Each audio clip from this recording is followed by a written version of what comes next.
सारी गीता क्या है? गीता में अर्जुन पहले अध्याय में कहता है, महाराज मैं इन सब को मारूंगा, पाप होगा, नरक मिलेगा, मैं नहीं युद्ध करता। तो भगवान ने कहा, बेवकूफ बनाया कि हतो वा प्राप्त से स्वर्गम जित्वा वा भोक्ष्यसे महीम। दूसरे अध्याय का 37वां श्लोक। अर्जुन अगर जीत गया तो पृथ्वी, मर गया तो स्वर्ग, दोनों हाथ लड्डू। अर्जुन ने कहा, सवेरे से आपको कोई मिला नहीं, मुझे ही बना रहे हो। अरे मृत्युलोक में तो हम देख ही रहे हैं आनंद नहीं है, और स्वर्गलोक का आप बता ही चुके हैं, तेतम भुक्त्वा स्वर्गलोकम विशालम, वहां भी सुख नहीं है, तो मैं युद्ध नहीं करता। 18 अध्याय का लेक्चर दिया, वेदांत, न्याय, सांख्य, मीमांसा, पातंजलि, वैशेषिक, सब दर्शनों का। अर्जुन ने कुछ नहीं समझा। तो 18वें अध्याय के 64वें श्लोक में भगवान ने कहा, आखिरी सुन, अब इसके आगे मैं नहीं बोलूंगा। सर्वगुह्यतमं भूय शृणु मे परमं वचा। प्राइवेट में प्राइवेट में प्राइवेट, सब प्राइवेटों में प्राइवेट। अरे अर्जुन अब होशियार हो गया कि भाई ये क्या बात आप बोलने जा रहे हैं। तो उन्होंने कहा, मन मनाभो मत भक्तो मद्याजी माम नमस्कुर, केवल मेरी भक्ति कर और कुछ न पढ़, न सुन, न सोच, न कर। 18वें अध्याय का 65वां श्लोक। अर्जुन के दिमाग में तो एक रोग है बस कि पाप लगेगा। तो वो कहता है, सब बात तो सब ठीक है आपके महाराज, केवल भक्ति करूं, लेकिन ये मर्डर तो होगा। तो भगवान ने फिर इसके आगे कहा 66वें श्लोक में, सर्वधर्मान परित्यज्य मामेकं शरणं व्रज। सब चीज तू जो धारण करता चाहता है, पाप पुण्य ये वो वेद शास्त्र सब फेंक, और मेरी शरण में एकम। और पाप जो बात करता है ना, तो अहम त्वाम सर्व पापेभ्यो मोक्षयिष्यामि। अरे कानून ऐसा है कि अगर मेरी शरण में कोई आता है तो उसके सारे पाप माफ कर दिए जाते हैं। ये कानून है वेद में भी। तो तू पाप से क्यों डरता? तू अपनी दुश्मनी से नहीं मार रहा है किसी को। तू ऐसा कर, तस्मात् सर्वेषु कालेषु मां मनुस्मर युद्ध च। निरंतर मन मुझ में रख और युद्ध कर। तो फिजिकल वर्क हो गया युद्ध। तो फिजिकल वर्क लिखा नहीं जाता हमारे यहाँ, न फल मिलता है। करोड़ों मर्डर किया अर्जुन ने, हनुमान जी ने किया, ब्रह्म हत्याएं लंका में, वो भगवान ने लिखा ही नहीं। क्यों? वो फिजिकल वर्क किया, मन उनका भगवान में था। तो 0 में गुणा चाहे 0 से करो, चाहे 0 में गुणा करोड़ से करो, जवाब 0 आएगा। उनका मन भगवान में है। बिना मन के कोई भी कर्म कर्म नहीं कहलाता। ध्यान दो इस पॉइंट पर, भगवत प्राप्ति तक काम देगा। ये जो हम लोग कीर्तन करते हैं, राम राम श्याम श्याम हरे राम, ये कुछ नहीं है, ये धोखा है। मन का अटैचमेंट कहां है, उसी का फल मिलेगा भगवान के यहां। मन का, मन एव मनुष्याणाम कारणम बंध मोक्षयो हो। ब्रह्म बिंदु उपनिषद, नारद पुराण, अनेक स्थानों में ये कोटेशन है। मन ही कर्म का कर्ता माना जाता है। एक बार राम मत कहो, मन का सरेंडर हो जाए भगवान में, मामेकं शरणं व्रज, हो गई भगवत प्राप्ति। हम लोग फिजिकल साधना बहुत करते हैं। भगवान कहते हैं मन मुझको दो और शरीर से कर्म करो संसार का।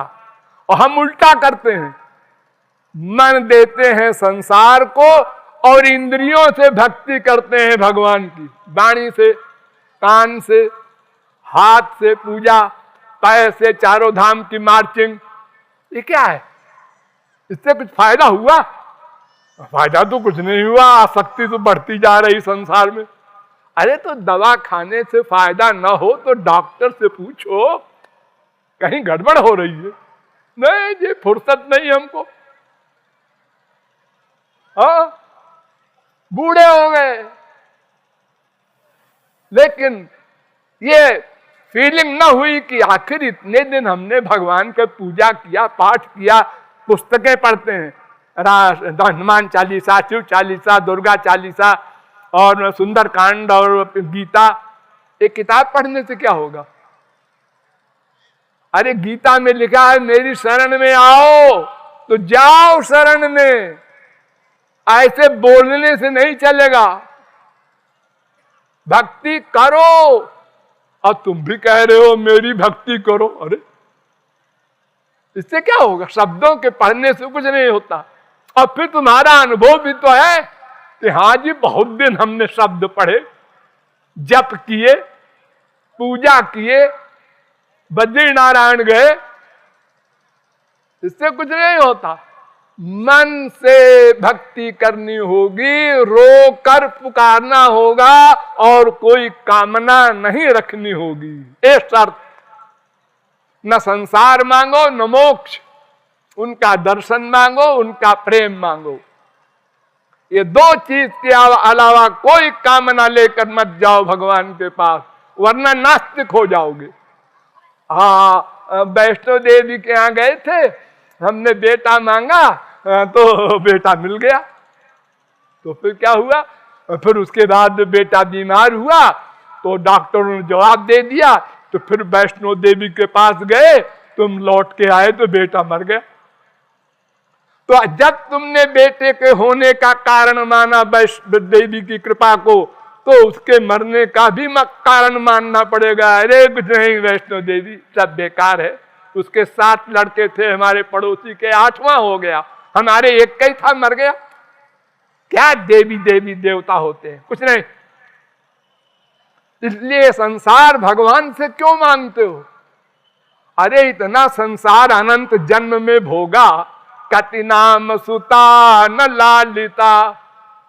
अनंत माँ बनाए, बाप बनाए, बीबी बनाए, पति बनाए, बेटा बेटी बनाए, अनंत बार स्वर्ग गए, सब सुख भोगा, पेट नहीं भरा, फिर वही मांग रहे हो। अरे देखो, एक बार भगवान ने, नारायण भगवान ने लक्ष्मी से कहा, आओ तुमको एक मजाक बताऊं। उन्होंने कहा क्या मजाक है? आओ। स्वर्ग गए इंद्र के यहां, इंद्र खड़ा हो गया, जय हो जय हो। अरे महाराज आप पधारे? हाँ, हमने कहा जरा देखा मैं, घूम आवे। अच्छा, बर मांगो बेटा। तो इंद्र ने कहा बर मांगू? हाँ। तो महाराज मुझे ऐसी लड़की दीजिए सुंदर, जैसी दुनिया में कोई न हो। तो भगवान लक्ष्मी की तरफ देख के मुस्कुराए और कहा अच्छा ठीक है। रे योग माया से करोड़ लड़की खड़ी कर दी और कहा एक चुन ले। उसने पहली लड़की देखा और कहा इसी को। अरे सब देख ले, क्या जल्दी है? नहीं नहीं महाराज, बस ये पहली वाली, उर्वशी नाम सुना होगा आप लोगों ने। ले गया, भगवान भी चले गए मुस्कुरा के अपने लोक को, और लेके गया गुरु के पास, बृहस्पति के पास। बृहस्पति ने कहा नई लड़की कौन है रे? गुरुजी वो भगवान आए थे, उन्होंने कहा बर मांगो, तो हमने ये मांगा। अरे बेवकूफ, यही मांगना था भगवान से। भगवान से भगवान का सामान मांगता, ये सामान तो तुझको अनंत जन्म मिल चुका। हमारे गुरु का नाम भी अपने तूने बदनाम कर दिया, अब क्या होगा? चले गए भगवान। तो ये संसार की कामना ने तो हमारा अनंत जन्म बिगाड़ा। छोड़ो इसको, नहीं मांगना है। दुख मिले भोग लो, भगवान से नहीं कहना है, किसी देवी देवता से नहीं कहना है।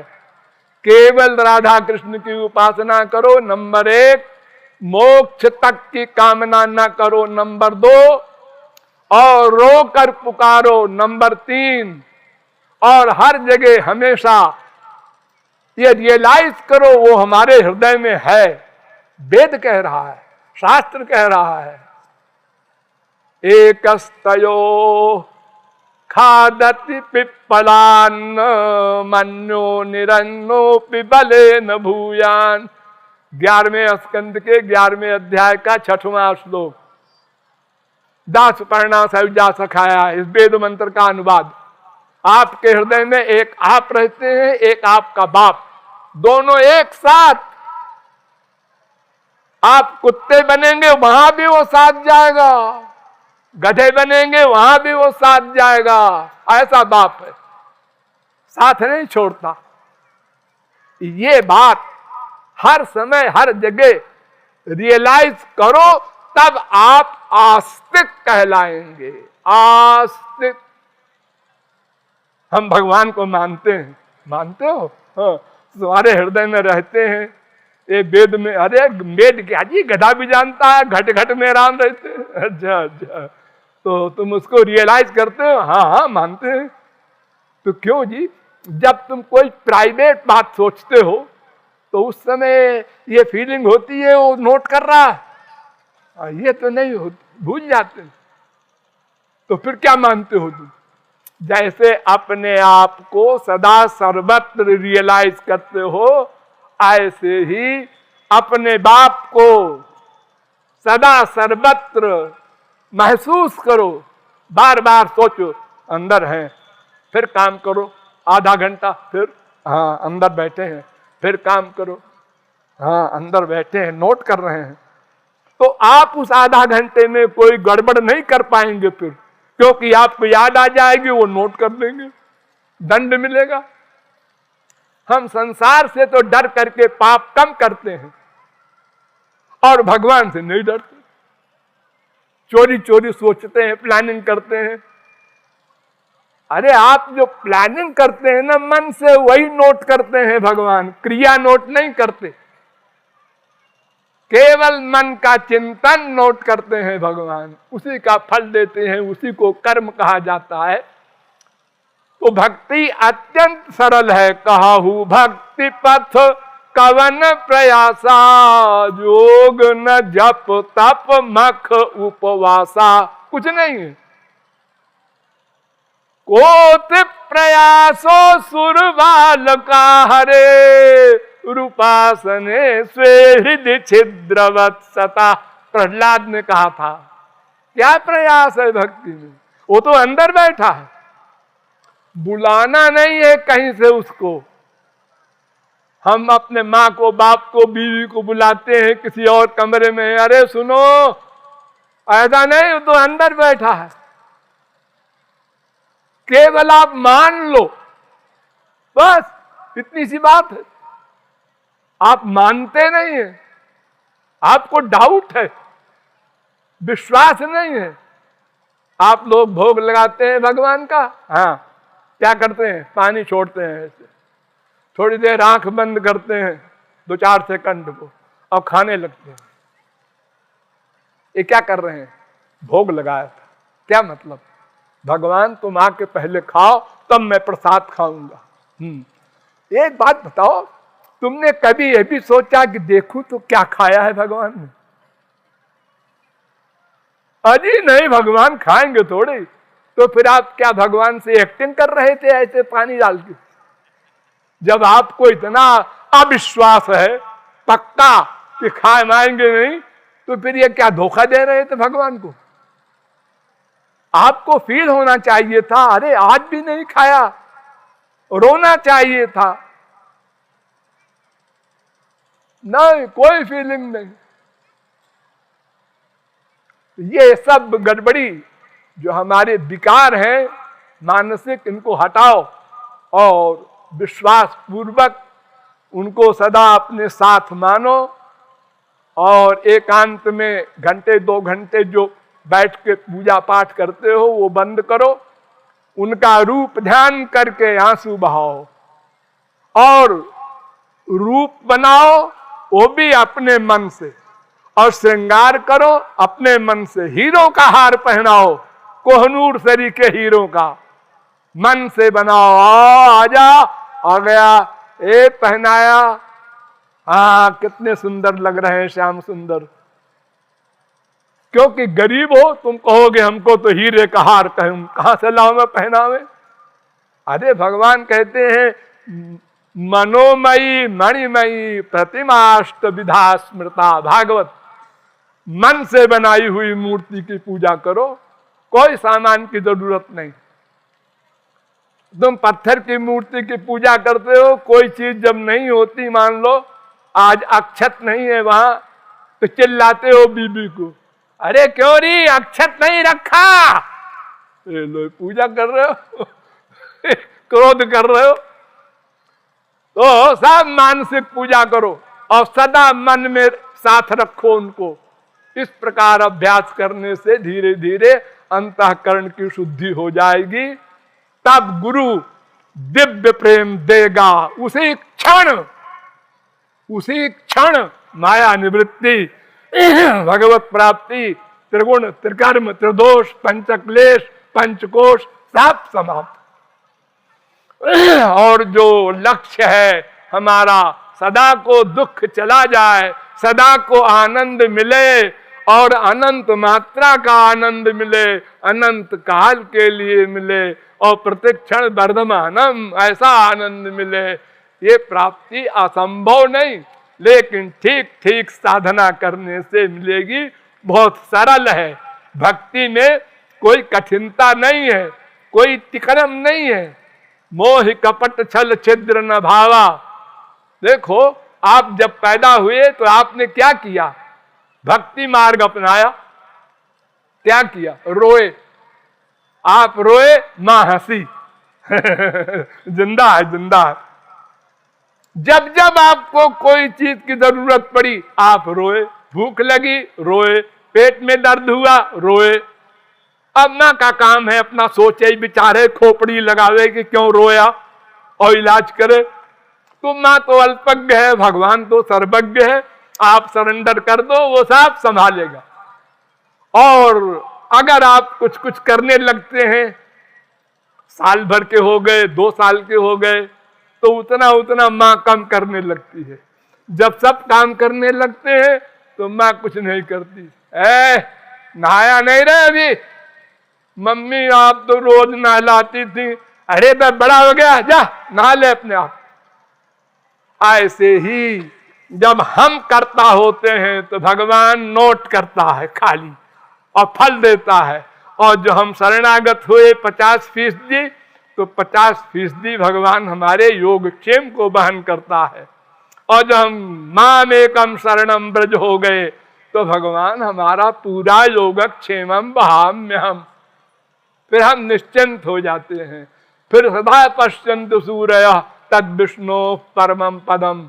सुबाल श्रुति वेद के अनुसार सदा को भगवान के लोक में भगवान की सेवा करते हैं और सदा को आनंदमय हो जाते हैं। शेष फिर कभी। बोलिए लाडली लाल की जय। राधे